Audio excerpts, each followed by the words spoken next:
La situation est un peu particulière. Nous, au niveau du NPA Grenoble-Isère, on souhaitait organiser une réunion publique, mais comme on le fait en fait tout à fait régulièrement et depuis des mois et des années sur la ville, vous n'êtes pas sans savoir que cette réunion, elle se tient à la fois dans un contexte particulier qui est celui de la guerre que mène l'État d'Israël en Palestine, particulièrement sur la bande de Gaza, mais également en Cisjordanie, que tout ça crée un peu des remous dans notre société. Lundi, on a appris, en fait, on avait réservé une salle à la MJC des Eaux Claires. On a reçu un mail de la direction de la MJC qui nous dit on annule votre réservation. Je disais que c'était un petit peu bizarre. Dans la foulée, on a reçu plusieurs sollicitations de journalistes, du Dauphiné Libéré, de France Bleu, de Place Grenette, et on a compris qu'il y avait vraiment quelque chose qui se tramait, et on a découvert en faisant des petites recherches qu'il y avait eu un communiqué du CRIF, Dauphiné Grenoble, qui s'insurgeait sur le fait que notre réunion publique, donc au nom du NPA, qui s'intitulait Israël assassin, impérialiste complice, pouvait se tenir en expliquant qu'il y avait eu des collages sauvages et en faisant appel au pouvoir public, à la ville de Grenoble et à la préfecture de l'Isère pour interdire cette réunion. Donc voilà, nous on est resté un peu, on a fait un premier communiqué qui est sorti lundi soir pour expliquer qu'on recevait ces pressions qui sont inadmissibles, d'expliquer qu'une organisation comme la nôtre, qui est une organisation qui est quand même une petite organisation, mais qui est connue, reconnue pour ses combats antiracistes, contre l'ensemble des racismes, contre l'antisémitisme bien sûr, mais contre l'islamophobie, contre l'ensemble des oppressions qui traversent notre société et que subit notre plan social. Donc voilà, on a contacté cette salle dans laquelle on est aujourd'hui, le 102, et on remercie les camarades d'avoir eu le courage politique de nous recevoir, malgré ce début de petite tempête médiatique, qui est restée à l'échelle locale, mais voilà.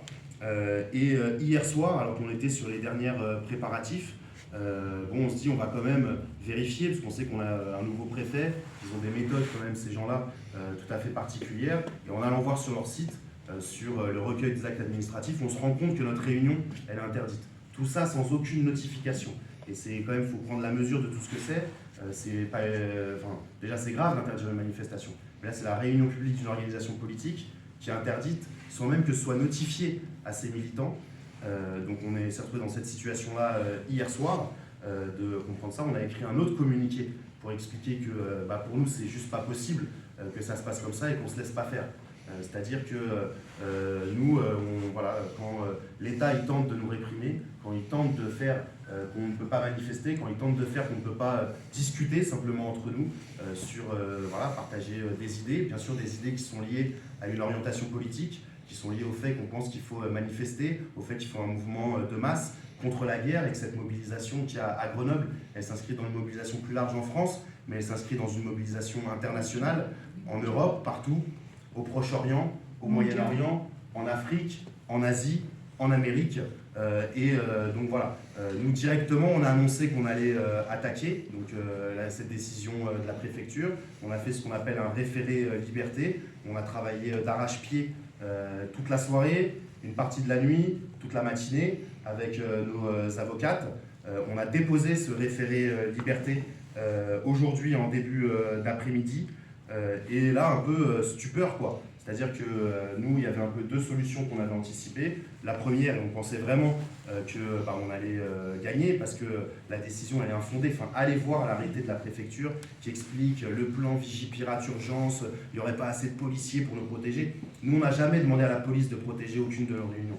On n'a jamais demandé à la police de protéger aucune de nos manifestations. On compte que sur nous-mêmes pour faire ça. Donc voilà, on était un peu surpris et agacés de voir ça. Et en fait, on n'est pas dans la situation où on a gagné, on n'est pas dans la situation dans laquelle on a perdu aux tribunaux, on est dans une autre situation, c'est-à-dire, et là, franchement, c'est scandaleux, le tribunal n'a pas jugé notre référé liberté. Ils n'ont même pas tenu à informer ni nos avocats, ni nous-mêmes. On l'a appris parce que les journalistes nous ont appelés et nous disent bah alors, comme c'est pas jugé aujourd'hui, que ce sera jugé demain, vous dites quoi? On dit bah on n'était pas au courant, merci. Donc c'est quand même particulier, y compris nos avocates, elles insistent sur ça, sur le fait que le tribunal administratif n'ait pas pris le temps, n'ait pas eu la volonté d'exprimer le fait qu'il ne jugeait pas aujourd'hui, mais qu'il jugerait vraisemblablement demain. Donc on attend toujours des contacts via notre avocate du tribunal administratif. Nous on se rendra au tribunal demain. Donc la réunion qu'on voulait tenir ce soir, de fait, elle est interdite. Voilà, mais on ne va pas la tenir, on ne va pas se cacher pour faire de la politique, on ne va pas se cacher. Voilà. Par contre, on va se donner les moyens de tenir cette même réunion. On communiquera rapidement sur le lieu, la temporalité, et de faire une campagne extrêmement massive. Ce qui a un peu agacé nos détracteurs, ce que notifie en partie la préfecture, c'est qu'il y aurait eu des collages, des distributions de tracts. Bon, on est dans une situation aussi où notre organisation politique, elle s'est fait supprimer ses réseaux sociaux. C'est pas un souci plus que ça. En tout cas, c'est quelque chose qu'on va assumer, de faire une campagne extrêmement militante et une campagne où on va s'adresser largement et où on aura besoin du soutien de tout le monde pour tenir cette réunion. On ne va pas changer le titre.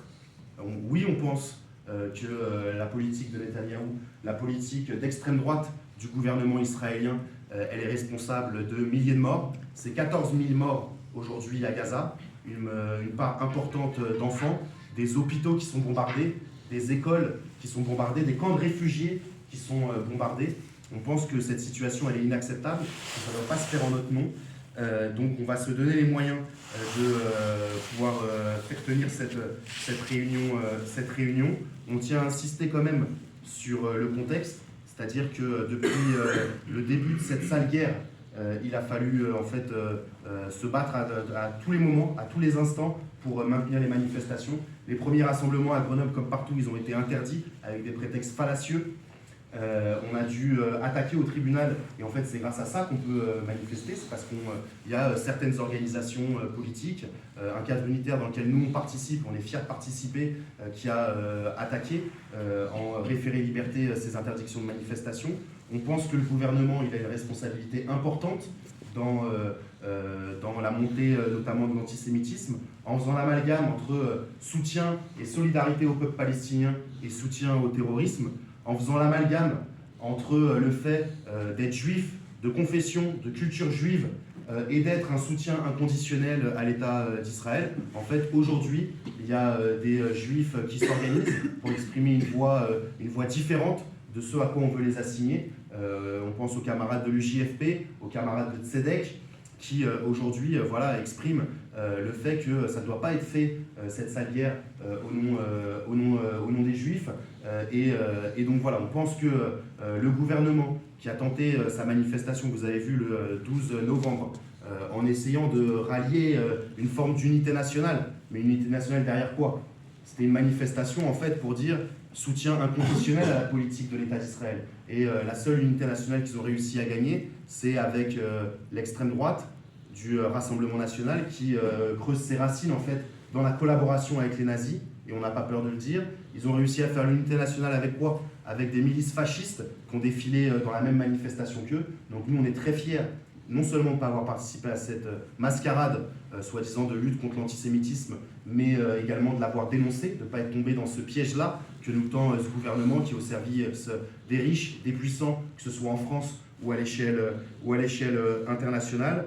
Et pour finir, et bien sûr on peut discuter, il y a des livres, il y a des brochures, il ne faut pas hésiter à discuter avec les militantes et les militants du LPA qui sont dans la salle, il ne faut pas hésiter à laisser son contact pour participer à la mobilisation qu'on va organiser autour du maintien de notre réunion publique. Nous on maintient nos objectifs politiques, on est droit comme on dit. On maintient nos objectifs politiques qui sont à la fois une mobilisation la plus large possible de l'ensemble de la population, de l'ensemble de notre camp social, les travailleuses, les travailleurs, la jeunesse, qu'elle soit scolarisée ou non, pour un mouvement le plus massif possible en solidarité avec le peuple palestinien, qui dénonce la politique de l'État colonial d'Israël, qui dénonce la politique de l'ensemble des puissances impérialistes qui continuent d'armer Israël, qui est le gendarme des impérialistes dans cette région du monde, une région où il y a du pétrole, une région en fait où il y a des intérêts politiques, économiques pour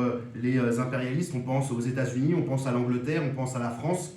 Donc voilà, on maintient cet objectif politique d'un mouvement, d'une mobilisation la plus massive possible, qui s'inscrit dans cette mobilisation internationale, et on maintient les objectifs politiques de notre organisation, c'est-à-dire avoir le droit d'exprimer un point de vue anticapitaliste, un point de vue révolutionnaire sur cette question-là. On maintient nos perspectives internationalistes. On ne pense pas que en fait, la solution pour le peuple palestinien, elle se fera qu'en Palestine, elle se fera avec la solidarité des travailleurs et des travailleuses des pays arabes, elle se fera y compris avec la solidarité des travailleurs et des travailleuses en Israël. Tous les jours, il y a des mobilisations, y compris là-bas, qui sont invisibilisées.